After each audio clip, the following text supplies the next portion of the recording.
తిరుమల శ్రీవారి ప్రత్యేక ప్రవేశ దర్శనం లడ్డూ ధరల్లో మార్పులు లేవని తిరుమల తిరుపతి దేవస్థానం స్పష్టం చేసింది. దర్శనం లడ్డూ ధరలు సవరించినట్టుగా వస్తున్న వార్తలు అవాస్తవమంటూ కొట్టిపారేసింది. ప్రత్యేక ప్రవేశ దర్శనం కోసం దళారీని నమ్మి మోసపోవద్దంటూ భక్తులకు విజ్ఞప్తి చేసింది. భక్తుల్ని మోసం చేసే దళారీలపై టీటీడీ విజిలెన్స్ విభాగం కఠిన చర్యలు తీసుకుంటుందంటూ స్పష్టం చేసింది. టీటీడీ వెబ్సైట్లోనూ వివిధ రాష్ట్రాల టూరిజం శాఖల ద్వారా మాత్రమే ప్రత్యేక ప్రవేశ దర్శనం టికెట్లు పొందే వీలుంటుందని టీటీడీ వివరించింది. అవాస్తవాలు దళారులను నమ్మి భక్తులు మోసపోవద్దంటూ సూచించింది.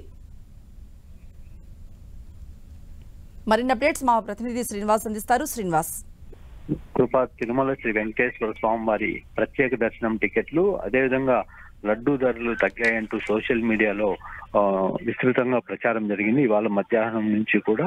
అయితే దాన్ని గమనించిన టీటీడీ వెంటనే దానికి కౌంటర్ ఇచ్చింది.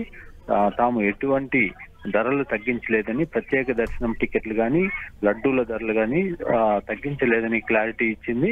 300 రూపాయల ప్రత్యేక దర్శనం టికెట్ 200, లడ్డూ ధర 50 నుండి 25కు తగ్గించారంటూ సోషల్ మీడియాలో వచ్చిన పోస్టులను టీటీడీ ఖండించడంతో పాటు వెంటనే వివరణ కూడా ఇచ్చింది. దీన్ని ఈ రకంగా పాల్పడే వారి మీద చర్యలు తీసుకుంటామని కూడా హెచ్చరించింది.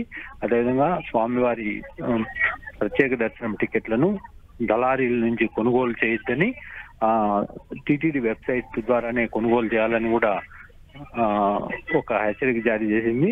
ఆ రకంగా ఎవరైనా దళారీలు భక్తులను మోసం చేయడానికి ప్రయత్నిస్తే తాము కఠినంగా చర్యలు తీసుకుంటామని కూడా హెచ్చరించింది. కృప.